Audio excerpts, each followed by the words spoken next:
Hi, this is Mike from Mike's Unboxing Reviews and How To, and on today's video we're going to take a look at how to do a USB BIOS flashback on this motherboard. So this is the ASUS Tuf Gaming Z890 Plus Wi-Fi.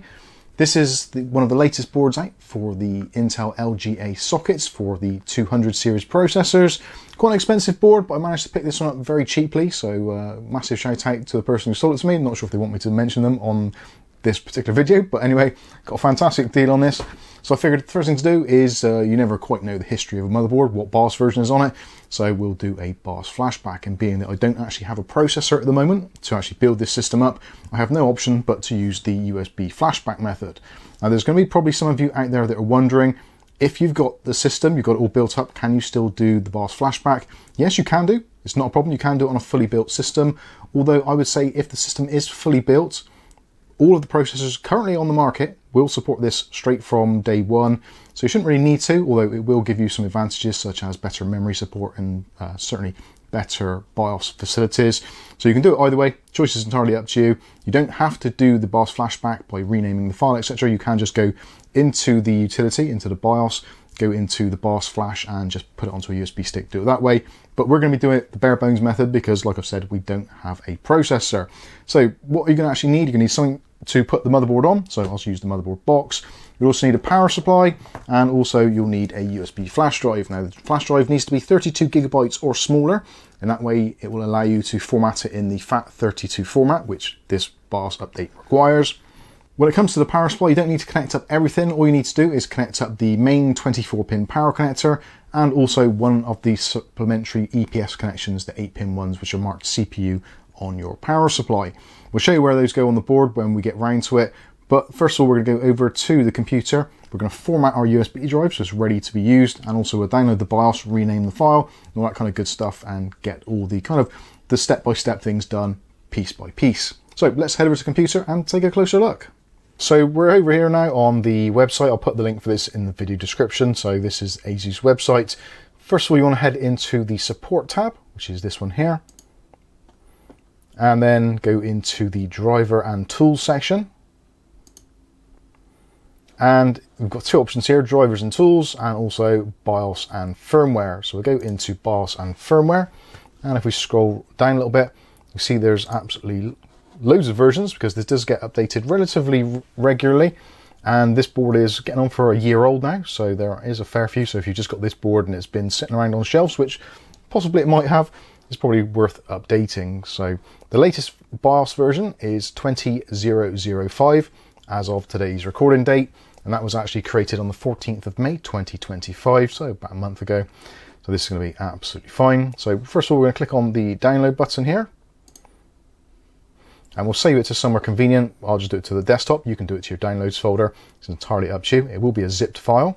So click on save, and when that's done, you can then go to the folder, and what we need to do is to unzip the file. So we'll right click on it and we'll choose extract all, and it'll ask you where you want to put it, so we'll just put it in the default locations. And here we've got the firmware ME update. We've also got the cap file. So if you just want to do an update from the BIOS, if the system is working, you can just use the cap file as it is. This is the 32 megabyte file. But if you want to use the BIOS flashback, you have to use the BIOS renamer exe. So let's go ahead and do that. So we'll double click on that, and we'll get this window coming up saying BIOS renamer. It's going to rename this file. And if you want to do anything, just press a key, spacebar is fine. And there we go. So now it's changed our BIOS file to something the motherboard can actually recognize. This is a very important step if you're doing the USB BIOS flashback. If you're doing it, like I said, just doing it manually through the BIOS itself in the firmware update section, then you don't have to rename it.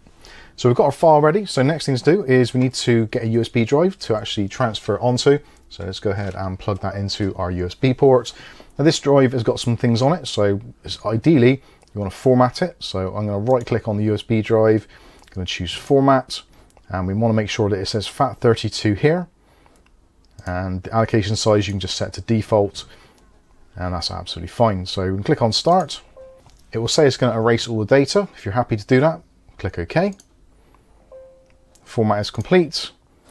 We can close that down, don't need this anymore. So now what we can do is we can take our BIOS file from our unzipped folder, the cap file here.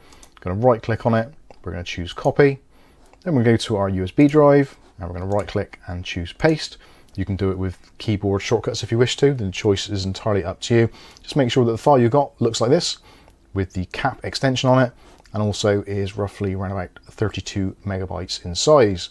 So we're happy with that. So we can close these windows now, we don't need this anymore. And now we can eject our USB drive and head over to our little setup. So now we've got our USB drive ready for flashing, so we can go ahead and stick that into the USB port. So if you look actually on the back of the motherboard in the I/O section, you'll notice one of these green ports at the bottom underneath the LAN port actually has BIOS written on it. So that is our BIOS flashback port. So let's go ahead and put the USB stick in there first of all. When we've done that, we can just get the box or anything you want just to support the motherboard, just to kind of prevent it from static and all that kind of stuff. And potentially, if you've got other components on there, just raises them up off your surface. Like I said again, if this is in a fully built PC, that's absolutely fine. Next, we're going to grab our power supply. So just got a standard ATX power supply, although this is an SFX one, but ATX, SFX, it's all absolutely fine. As long as you've got the right connections. So we want the 8-pin EPS. So that one plugs into the top of the motherboard. So you've got these two ports here, which are color-coded gray. Doesn't matter which one you plug it into. So just make sure that's firmly seated in there. And then we need to actually also plug in the 24-pin main power connector. So we'll do that one as well. Just make sure that one is also fully seated. That's absolutely fine.